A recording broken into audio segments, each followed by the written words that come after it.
तो मेरे पिछले पॉडकास्ट एमबीबीएस वाले पे इतना अच्छा रिस्पांस देख के तो मैंने एक नेक्स्ट पॉडकास्ट आज मैं रिलीज़ कर रहा हूँ, अभी रिलीज़ हो रहा है। तो आज के पॉडकास्ट पे मेरा एक फ्रेंड है अमन मोदनवाल, एंड वो बहुत ही छोटी सी उम्र से कमाना स्टार्ट कर दिया था। किस तरीके से उसने मनी को मैनेज किया एंड किस तरीके से वो टीचिंग फील्ड में बच्चों को घर पे जाकर ट्यूशन दे के उसने अपना खर्चा चलाया या अपनी इनकम की। तो अगर आप भी एक टीनेजर हो और आपको भी इनकम करना है तो आप किस तरीके से टीचर बन के इनकम कर सकते हो, ये सारी चीज़ें आज के पॉडकास्ट में हैं। तो पॉडकास्ट अच्छा लगेगा तो लाइक करिएगा, चैनल पे नए रहेंगे तो चैनल को सब्सक्राइब कर दीजिएगा एंड अपने दोस्तों के साथ शेयर कर दो जो टीचिंग फील्ड में घुसना चाहते हैं, तो अच्छा रहेगा। तो माय फ्रेंड अमन मोदनवाल। तो तुम थोड़ा अपने बारे में बताओ, क्योंकि मुझके बारे में और जो लिसनर्स हैं फोक्स हैं उनको नहीं पता, तो अपना थोड़ा सा इंट्रोडक्शन दे दो, फिर हम लोग स्टार्ट करते हैं। क्या अमन मोदनवाल है, सीएन के स्टूडेंट है, पॉलिटेक्निक कर रहे हैं, डिप्लोमा सेकेंड ईयर में। अगर लॉकडाउन का इरादा सही रहा तो सेकेंड ईयर में प्रमोट हो जाएंगे, फर्स्ट ईयर क्लियर हो जाएगा तो। अच्छा, वरना कभी तक तो रिजल्ट ना आने पे हम फर्स्ट ईयर में ही पड़े हुए हैं। नाम नहीं देना पड़ा, बहुत खुशी हुई दिल को। क्या हुआ ना, कोरोना की वजह से एक एग्जाम नहीं देना पड़ा, कोरोना की वजह निकल से गई। बहुत कुछ रिजर्व हुआ है, वरना अब तक तो सेकेंड ईयर तक प्रमोट हो ही चुके होते। सेकेंड ईयर की हम लोग का हर सेमेस्टर चल रहा होता। फिजिक्स का एग्जाम नहीं हुआ, अब देना भी नहीं है। फिजिक्स का एग्जाम ऐसा नहीं हुआ, वो होगा कंपार्टमेंट तो होगा ही। हाँ, अच्छा ठीक है। तो ये बताओ कि ये लोगों को मतलब ट्यूशन पढ़ाने का कैसे आया कि चलो कि पढ़ाते हैं लोगों को, टीचिंग का शौक कहाँ से आया कि तुमको लगता था कि मैं पढ़ा। नॉर्मली कोई एम तो मेरा था नहीं कि हम पढ़ाने जाएंगे। 11 में से घर में बैठे रहते थे, मम्मी ने कहा जाओ कुछ काम करोगे तो भी अपने खर्चा निकाल पाओगे, अभी से आदत डालोगे तो ही जाके बाद में थोड़ा सही लगेगा। अच्छा, मतलब घर पे भी पहले प्रेशर हो गया, जाओ ये हो गया कि जाओ कमाओ धमाओ। ऐसे प्रेशर नहीं किया गया, तो बोला गया नॉर्मली कि कुछ करते रहो, नहीं बैठे रहोगे घर पे क्या फायदा। तो कहा कि अपने कोचिंग का पैसा ही निकाल लो, हमके कैसे निकलेगा, तो कहीं कहीं पढ़ाने जाओ, इतना तो पढ़ चुके हो कि पढ़ा सकते हो बच्चों को। तो पुराने टीचर थे, उनसे बात किया कि हमको होम ट्यूशन देना है, अगर आपके नजरिए में कोई होगा तो बताइएगा। तब इतनी नॉलेज तो थी नहीं कि ट्यूशन और कोचिंग में, तब हमें इतना अंतर पता नहीं था कि कोचिंग की पेमेंट कितनी होनी चाहिए और ट्यूशन की पेमेंट कितनी होनी चाहिए। अच्छा, तो हम कोचिंग की पेमेंट तो कम ही होती है अक्सर, और कोचिंग में बच्चे आते हैं, और ट्यूशन की पेमेंट ज्यादा होती है कि टीचर खुद जाता है बच्चों के घर में। इस वजह से रेट का, टीचर के आने और जाने का रेट ऊपर नीचे हुआ है। ऐसा ये कॉन्सेप्ट नहीं है, टीचर और कोचिंग का ये अंतर नहीं, आने जाने का। अरे वो हम जान रहे हैं, नॉर्मली तुम अगर टीचर के बेस पे देखोगे तो बस टीचर के आने और जाने से पेमेंट ऊपर नीचे हो जाती है। ऐसे तो तुम कह सकते हो ट्यूशन में हम सिर्फ एक लोग पे फोकस करते हैं ना। हाँ, एक लोग पर्सनल, मतलब जो पैसा रहता है वो डिवाइड नहीं होता। वो और वैसे कोचिंग में कंसंट्रेशन हमारे चेंज नहीं होती है, फिक्स रहती है कि हमें इसी बच्चे पर ध्यान देना है। ऐसा कोई वो नहीं होता है। कोचिंग में भी यही काम होता है, ट्यूशन में भी वही काम होता है, बस टीचर के आने और टीचर के जाने का पैसा लगता है।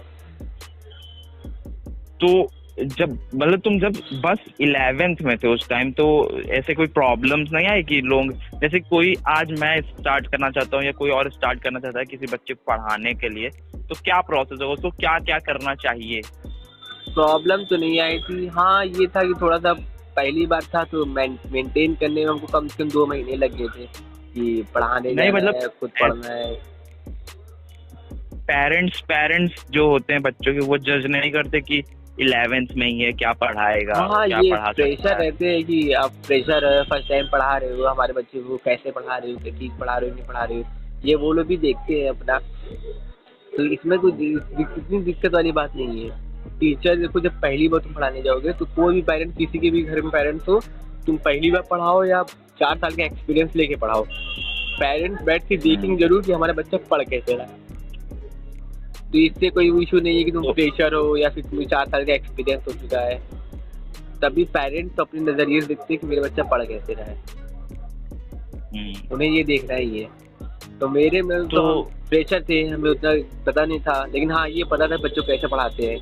और बच्चों से मेरा लगाव पहले से ही था, जब छोटे थे 5th क्लास 6th क्लास में, तो छोटे बच्चों से मेरा लगाव था ही। तो हमें इतना वो बच्चे घुलने मिलने में दिक्कत हमको हुई नहीं थी, आराम से जाते थे। मेरी थिंकिंग यही थी कि ऐसा पढ़ाओ कि बच्चे के दिमाग में बैठ जाए। डरा कर धमका कर पढ़ाने से बच्चे याद नहीं होता है, उसी को अगर अच्छे से मस्ती करके समझाओ तो बच्चे को दिमाग में वो बैठ जाता है। तो हम वही करते हैं, नॉर्मली पढ़ाने के लिए जाते हैं, बच्चों को मस्ती करा कर पढ़ाते हैं ताकि बच्चों को याद हो जाए। कोई भी कहानी हो उसे घुमा के मस्ती में घुमा के ऐसे पढ़ा देता कि बच्चों को याद हो जाए कहानी। अब एक बार कहानी याद हो गई तो बच्चे क्वेश्चन आंसर अपने से भी कर सकते हैं, जरूरी नहीं कि बुक का ही लिखा हो। और मैथ में तो भाई मेरा मैथ अच्छा है तो हम मैथ बता ही लेते हैं। हाँ वो तो आपका है सर। तो ये है कि मतलब अगर किसी और को भी स्टार्ट करना हो, किसी को पढ़ाना और इससे इनकम करना, तो कैसे वो स्टार्ट कर सकता है? और मतलब अपना पैसा कैसे वो सेट कर सकता है कि नहीं मुझे इतना ही लेना है? जैसे कोई होता है कि उसको 1000 लेना है या 800 लेना है, तो वो किस तरीके से वो डिसाइड करते हैं? जैसे तुम कितना लेते हो एक बच्चे का? जैसे स्टार्टिंग थी मेरी, तो हमने तो स्टार्ट 500 से किया था। अब तो अच्छा, एक बच्चे का 1200 या 1400 जो मिल जाए, जैसे बच्चे हो, जैसे बच्चे को स्कूल हो या फिर पेरेंट्स की जैसे होती है। अच्छा, मतलब पैसा जो है वेरी करता है कि कितने बड़े स्कूल में पढ़ा रहा है या बच्चे का पेरेंट पैसा इसी पे वेरी करता है, क्योंकि आज के ज़माने में जितना बड़ा स्कूल है पढ़ाई का लेवल उतना ही ज़्यादा है, और जितना छोटा स्कूल है पढ़ाई का लेवल उतना ही नीचे है। बुक का ही कंपेयर यहाँ होता है। LKG का बच्चा मुझे नहीं लगता अरे आपको गलत लगता है ना, मुझे ये नहीं लगता। ये तो सिर्फ मानसिकता है लोगों की कि बड़ा स्कूल है, पॉपुलर स्कूल है तो अच्छी पढ़ाई होती होगी। मानसिकता नहीं है। देखिए ऐसा है कि मैंने 2 अलग अलग स्कूल पढ़ाया, दोनों एक ही साथ पढ़ाया था। एक था सन पैट्रिक लड़का और एक लोकल कॉलोनी में रहने वाले छोटे मोटे स्कूल, जैसे RL चिल्ड्रन एक स्कूल है वहाँ का लड़का। दोनों सेम क्लास में थे, दोनों LKG में ही थे। अब दोनों में डिफरेंस क्या था? LKG का बच्चा RL चिल्ड्रन में था, उसके सिलेबस में जो टेबल था सिर्फ 2 और 3 का था, एडिशन था, सब्ट्रैक्शन था, बस इतना ही था। वही सन पैट्रिक की बुक में उठाए तो 2 से 10 तक table, addition, multiplication, division, carry वाला सब्ट्रैक्शन सब दिया हुआ था। अब बताओ दोनों वो लोग रोबोट्स बनाते हैं ना, उनका बच्चे थोड़ा पढ़ाते हैं वो। अब सोचो बच्चे छोटा ही बच्चा, दोनों ही सेम क्लास में, दोनों अलग अलग से स्कूल में पढ़ते हैं। एक स्कूल का नाम बहुत ज्यादा है, इस वजह से वो इतना फीस ले रहे हैं, इसमें चार्ज कर रहे हैं, और ये बच्चा छोटे स्कूल में पढ़ता है इसलिए इसका। अब बताओ पैसा हुआ कि नहीं हुआ? जितना बड़ा स्कूल उसी हिसाब से पैसा लगता है। अब टीचर भी देखो अपने हिसाब से देखते हैं कि मैनेज हमें कितना मेहनत करना पड़ रहा बच्चे पे। बच्चे वीक भी होते हैं, बच्चे इंटेलिजेंट भी होते हैं। आपका स्कूल भी हल्का होता है, स्कूल टफ भी होता है। तो आपको पहले आप ये डिसाइड नहीं कर सकते हो कि पहले दिन चले गए आप डिसाइड कर लिए कि हमारी फीस 1000 रुपये होनी चाहिए।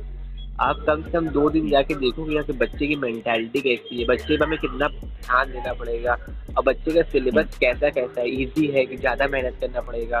क्योंकि वो सिलेबस अगर बच्चा छोटा है तो सिलेबस हार्ड दे दोगे तो समझाने में ज़्यादा मेहनत लगती है। तो मैनेजमेंट के साथ होता है जैसा आपको सही लगे उसमें। अरे मैं बता रहा हूँ ना, हम लोग को भी पहले होम ट्यूटर लगा था, मतलब हम मेरी और मेरी बहन को जब हम छोटे थे तो होम ट्यूटर लगा था, आता था एक इतना चंडाइल टीचर था ना, आता था सारा इतना टॉर्चर करता था हम लोग को बहुत। सेम सर, मतलब वैसे हमारे यहाँ भी ऐसा ही आता था, और वो इतना खड़ूस था टीचर कि आते ही मारना चालू कर देता था। गलती करो ना करो मारता जरूर था। 2-3 दिन, 1 हफ्ते आराम से चला भाई, एकदम आराम से, मतलब कि 1-2 दिन ठीक है हैंडल किए खुद से। फिर उसका नहीं हुआ, फिर अपने घर पे कहे कि नहीं ये टीचर तो नहीं पढ़ा पाएगा हम लोग को एकदम। फिर तब छोड़ दिए उनको, मतलब मना कर दिया गया। फिर दूसरे ट्यूटर आए, वो ठीक थे, हार्ड टीचर थे कि मतलब उनके डर से हमको एक टेबल नहीं आता था। मतलब हम मारता था भाई। फिर मेरी कंडीशन भी यही थी, मतलब उनके डर से हमें एक टेबल नहीं आता था। अगर वो सामने मेरे पड़ गया तो समझ लो मेरी हालत इतनी खराब हो जाती थी कि हम उनके सामने एक वर्ड याद नहीं कर सकते, सिर्फ डर के मारे। या अरे, फिर हम ये इतना भी है ना डर कि जाते थे कि याद हो जाता था, अपने आप याद हो जाता था या तो भूल जाते थे। तो ऐसी रट्टू चुतर वाली पढ़ाई अच्छे क्या फायदा था? टीचर अच्छे टीचर और अच्छी जो टीचिंग होती है उसमें जो भी अच्छा टीचर होता है वो कभी हाथ नहीं उठाता, हमेशा बातों से मारता है। इसलिए डिग्री कॉलेजेस के जो प्रोफेसर्स होते हैं या कॉलेजेस के जो टीचर्स होते हैं वो देखो मारना बच्चों को कम पसंद करते हैं, ऐसी बात बोल देते हैं कि बच्चा खुद ही मर जाता है हाँ, 4 लोगों के सामने खड़ा करके। तो वो टीचर के पढ़ाने पे ही डिपेंड करता है कि बच्चा कैसा जाने वाला है। समझाने के लिए देखो, हमको 2 टाइप के टीचर मिले हैं। ट्यूटर में ये दोनों टाइप के टीचर मिले थे। पहले टीचर थे जो इतने मारते थे कि उनसे मतलब सिर्फ डर से याद होता था, और डर की चीज भाई 2 ही दिन 3 दिन तक काम करती है, हाँ। फिर गायब हो जाती है। फिर दूसरे टीचर हमें ऐसे मिले जो मस्ती में पढ़ाते थे, यानी उनका अंदाज ऐसा था कि मस्ती मस्ती में वो कहानी याद दिलवा देते थे, पता नहीं चलता था, और एग्जाम में उससे बहुत चलते थे। मतलब उन्हीं को तो हम इंस्पायर होके ऐसा बने हैं कि हमें बच्चों को पढ़ाना है तो मस्ती से पढ़ाना है, और उन्होंने कभी हम ये लोग का कह रहा हाथ हूँ नहीं उठाया था। तो ये कह रहा हूँ कि अगर किसी और को स्टार्ट करना रहे, टीचिंग फील्ड में घुसना रहे और फिर उसको पैसा कमाना रहे उस चीज से, तो उसका क्या प्रोसेस, मतलब उसको पहले क्या करना चाहिए?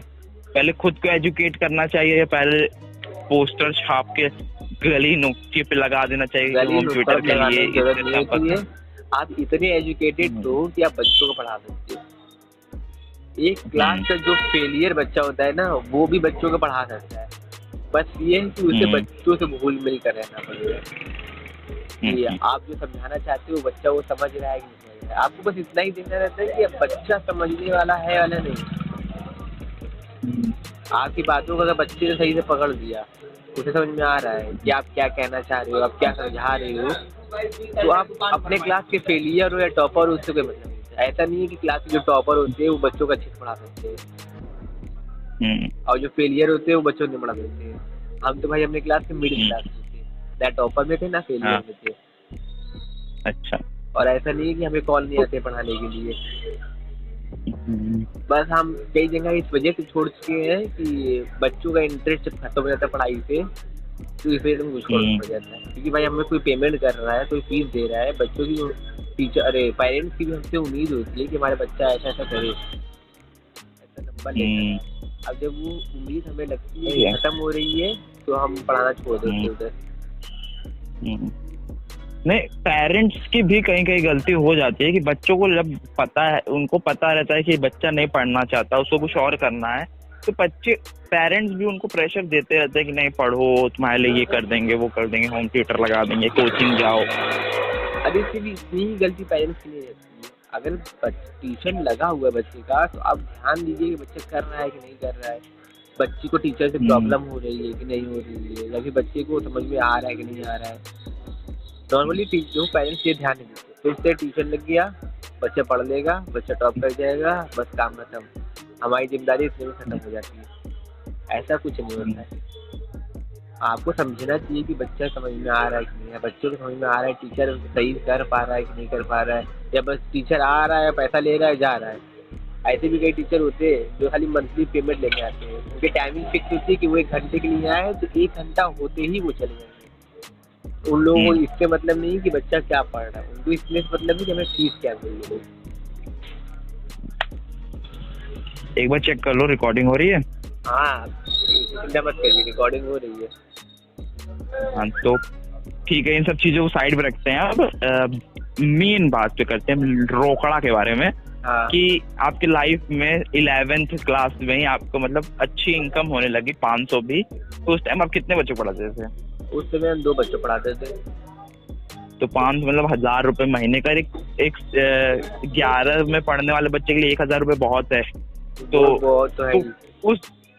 तो उस पैसे का नशा किस तरीके का, जैसे लोग कहते हैं ना पैसे में नशा होता है और जल्दी मिल जाए तो और नशा होता है, तो ऐसा कुछ वो कैसे था? हम तो फीस लेकर आते थे, चुपचाप मम्मी दे देते थे, और वो उठा के हम लोग की कोचिंग में जमा कर देती थी। ऐसे हमारी कोचिंग की फीस 1400-1500 रुपए थी उस समय।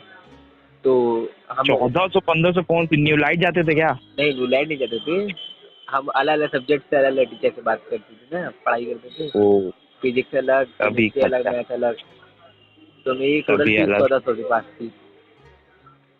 तो हमें एक समय मिलता था, हम उठा के चुपचाप दे, ये नहीं कि फैशन में या फिर अपना पैसा मिल रहा है तो जाकर खर्चा करो, पार्टी करो, ये सब काम नहीं करते थे। जो मिल जाए उठा के घर पे चुपचाप दे दो, घर वाले से मैनेज करेंगे। आज तक घर वालों ने पढ़ा है तो अब घर वालों को थोड़ा सा हेल्प तो कर ही सकते हैं। हाँ हाँ। तो ये टीचिंग मतलब पार्ट टाइम ही है कि फुल टाइम भी करना है अब इसके बाद? अब मेरा तो मन तो फुल टाइम का ही है कि अब आदत पड़ गई है बच्चों को पढ़ाने की, अब उसी से इनकम भी बन रही है, तो अब मेरे तो उसी से मन करता है पढ़ाने का। कि तुमको क्या मतलब सोच रहे हो कि अब टीचर प्रोफेशन में चले जाएं, पेट हाँ, कर अरे वो कर लें? में उसके लिए डिग्री चाहिए, उसी की पढ़ाई कर रहे हैं आजकल, उसी पे ध्यान दे रहे हैं कैसे टीचर बन सके। हाँ, तो अब तो बन सकते। तो पैसा मिलता था तो उड़ाते नहीं थे, मतलब कि सब घर पे दे देते थे? ये सब नहीं करते थे, जो हमें जरूरत होती थी हम घर से मांग लेते थे, वो घर से हमें मिल जाता था, ऐसा नहीं था कि नहीं देते थे घर वाले। तो बचपन की लाइफ कैसी थी तुम्हारी? मतलब कि बहुत पैसे का मतलब ये नहीं था? नहीं, मिडिल क्लास लोगों को पैसे का वो नहीं रहता। मनी प्रॉब्लम नहीं थी घर में? नहीं, उतनी प्रॉब्लम तो नहीं थी। जैसे काम हो जाता था सब कुछ। हाँ, निकलता उस समय उतनी फीस नहीं हुआ करती थी जितनी आपकी फीस हो गई है। जब हम छोटे थे तो हमारी फीस 200 से 300 रुपए हुआ करती थी, तब लोग मैनेज कर लेते थे। आजकल की फीस 1000 रुपए 1100 रुपए है। मुझे पता ही नहीं मेरी फीस कितनी हुआ करती थी। नहीं सर, हमें तो पता थी हमारी फीस कितनी थी, पेमेंट हम ही करने जाते थे, पापा नहीं जाते थे। आप देने जाते होगे ना जमा करने? मेरे हमारी फीस हमेशा से स्कूलिंग की पूरी फादर ही जमा किए हैं। हाँ नहीं, हम अपना जमा करते थे, इसलिए हमें पता है कितनी फीस थी, कैसे देना रहता है। तो जब क्या, तो ये पागलपन कैसे आया पैसे का? क्योंकि मुझे तुमको देख के या तुमसे बात करके, जब तुम पैसे के बारे में बात करते हो तो मुझे लगता है कि तुम्हारे अंदर जुनून है पैसा कमाने का। ये जुनून कहाँ से आया कि पैसा ही सब कुछ है, पैसे से ही सब कुछ होता है? वो वाला जुनून कैसा है? कुछ इसलिए होता है कि यहाँ लोग देते हैं, जिनके पास पैसा है लोग नहीं पाते रहते हैं। अच्छा, नॉर्मल तो मतलब कि तुम वही देखेंगे जहाँ पावर हो या पैसा हो। अब भाई मिडिल क्लास पास पावर नहीं होती है, तो उसके पास या तो पैसा रखे या तो पावर रखे। हाँ, तो मतलब पैसे कमाएंगे जुनून इस तरीके से है कि एक आइडेंटिटी बनानी है पैसे से लेके। वही, क्योंकि मैंने जब मैंने देखा है कि जितना तुम पैसे कमाने पे रहते हो उतना ही तुम सेविंग भी करते हो। मतलब ये है कि पैसा कमाते हो बस खर्च उतना नहीं करते हो, सिर्फ काम की चीजें खर्च करते हो। और मेरा उतना खर्चा नहीं है, इतनी हमको जरूरत पड़ती नहीं कि हम जाके संभाल लें। तुमने उतना खर्चा बनाया नहीं है। नहीं, खर्चा तो है, हमें जरूरत नहीं पड़ी कि हम कभी खर्चा करें। दोस्तों से जो खर्चा होता है उसके अलावा कभी हम खर्चा नहीं करते। हाथ खोल के अगर पैसा खर्च करने जाओ तो बहुत कुछ कर सकते हो, क्योंकि इस टाइम अच्छी इनकम 1200 रुपए एक बच्चे का बहुत होता है। तो सर असल में हमको बचपन से ये सब जरूरत पड़ी नहीं ना, जो घर वाले दे देते थे बस उससे ही खुश हो जाते थे। हाँ, तो जरूरत पड़ी नहीं कि हमें ये चाहिए। ये सही चीज है। जब तुम लाइफ में जल्दी कमाना शुरू कर देते हो, सही पैसा आ जाता है, तो तुमको इन्वेस्टमेंट और मनी को, अपने एक्सपेंडिचर को किस तरीके कंट्रोल करना है ना, वो चीजें सीखनी चाहिए और वो अच्छी चीज है। तो ये तो ठीक है, बट ये मतलब कि मैं देखा हूँ कि बहुत ज्यादा कनेक्शंस तुम बना के रखे हो हर लोगों से, आजू बाजू यही वो, मतलब तुम्हारा एरिया भी उस तरीके का है, मार्केट में तुम्हारा घर है, फिर भी कनेक्शंस बहुत है कि, तो वो कैसे आया कि कनेक्शंस? बचपन में भी तुम ऐसे, मतलब मुझे ऐसा क्यों लगता है कि बचपन में तुम इतना फ्रेंडली लोगों से नहीं रहते होगे? नहीं, बचपन से हम फ्रेंडली थे ही नहीं, क्योंकि हम घर से निकलते ही नहीं थे। मेरे मोहल्ले में कितने लोग रहते हैं, कितने बच्चे थे, हमको तो यही नहीं पता आज तक।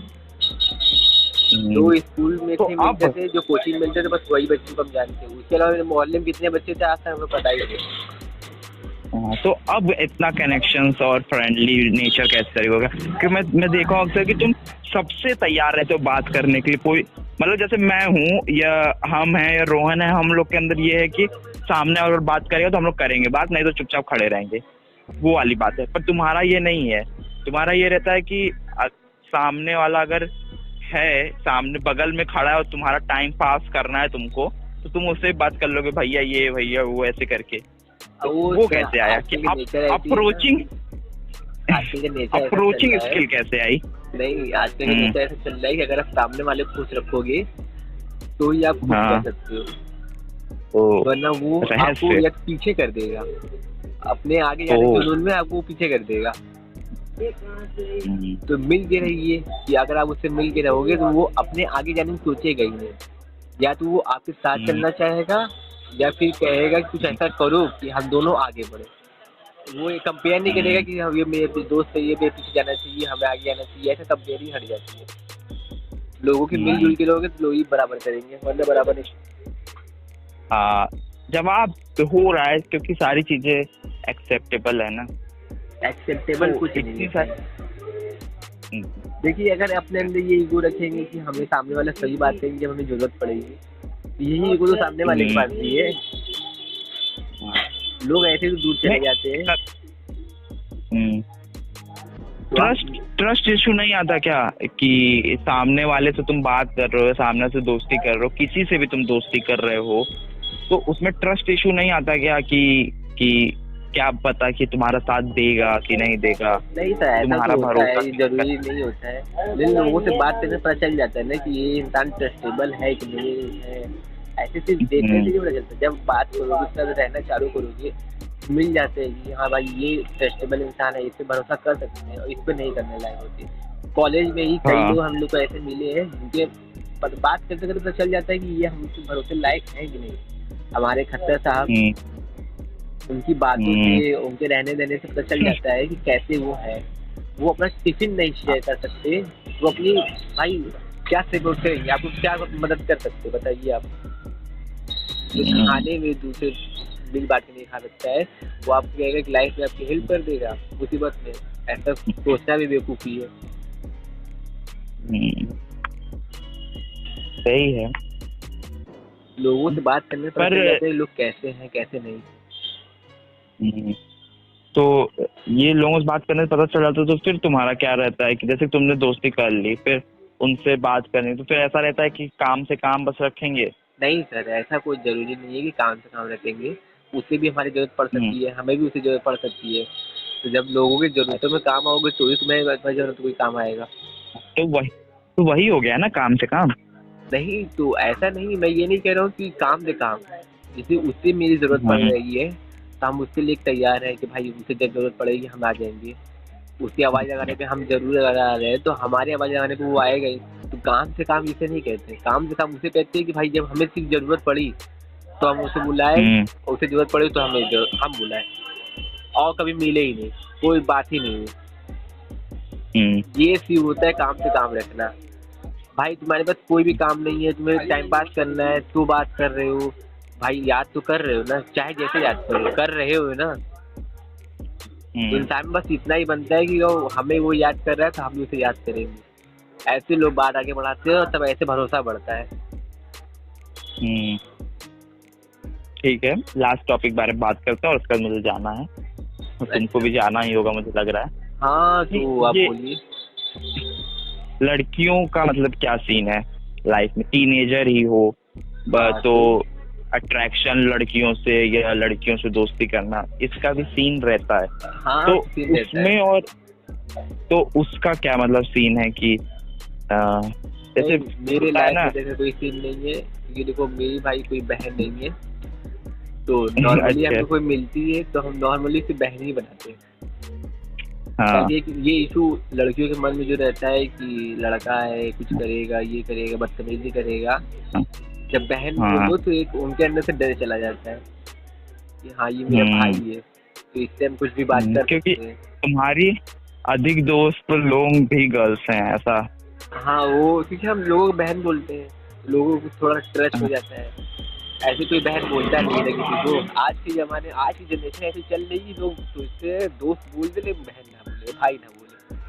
हाँ, लोग जज भी करते हैं ना कि किसी लड़की के साथ तुम हो या कोई लड़की तुमसे बात कर रही है तो दूसरा लड़का जो देखेगा उसको यही लगेगा कि गर्लफ्रेंड है, बॉयफ्रेंड है। ये नहीं हो सकता कि सिर्फ दोस्त हैं या भाई बहन है, इस तरीके से नहीं देखता कोई। नहीं तो सर, ऐसा कोई मेरा कुछ नहीं है, हम तो सबसे मिलजुल के बात करते हैं। जिसको जो समझाए तो उसकी सोच पे हम रोक तो सकते नहीं। अब हम लोग को ये बताते फिर कि मेरी बहन है, वो मेरी बहन है, तो फिर कितने लोगों को हम बताएंगे। रास्ते में हम अरे बाइक पर पे आ फिर रहे भी हैं, या कोई मेरे पीछे लड़की बैठी हुई, कहेंगे यार गर्लफ्रेंड बॉयफ्रेंड जा रहे हैं, तो अब हम रास्ते में लिख के तो चल नहीं सकते कि हाँ ये मेरी बहनें हैं। और ये मतलब कि मैं ये पूछना चाह रहा था कि लड़कियों की वजह से प्रॉब्लम्स लाइफ में, जैसे कि टीनेज में होता है दिल टूटना, वो सारी चीजें कि प्रोफेशन काम पे आया कभी स्ट्रेस की नहीं कि दुख हुआ है इस चीज से, तो कुछ दिन के लिए बंद करते हैं काम, पैसे कमाना बंद करते हैं, वो चीज पूछ रहा हूँ मैं। पढ़ाना बंद करते हैं। पढ़ाना तो कभी हमने बंद नहीं किया। हाँ कभी कभार मूड ऑफ रहता है तो मन नहीं करता पढ़ाने का, लेकिन तब भी भाई अपनी ड्यूटी है, ड्यूटी निभानी पड़ेगी। मजबूर होके जाते हैं, लेकिन बस जाते जरूर है। ऐसा नहीं है कि भाई मेरा दिल टूटा हुआ है तो आज हम नहीं जाएंगे पढ़ाने के लिए। क्योंकि अभी जस्ट कितने के हो गए, 20 साल के हो गए। हाँ 20। तो बस यही अब कंप्लीट होने वाला है हमारा तुम्हारा साथ में 21। हाँ साथ में है, दोनों एक ही दिन पैदा हो रहे हैं, साथ में ही होगा। तो ठीक है, तो सही है सारी चीजें।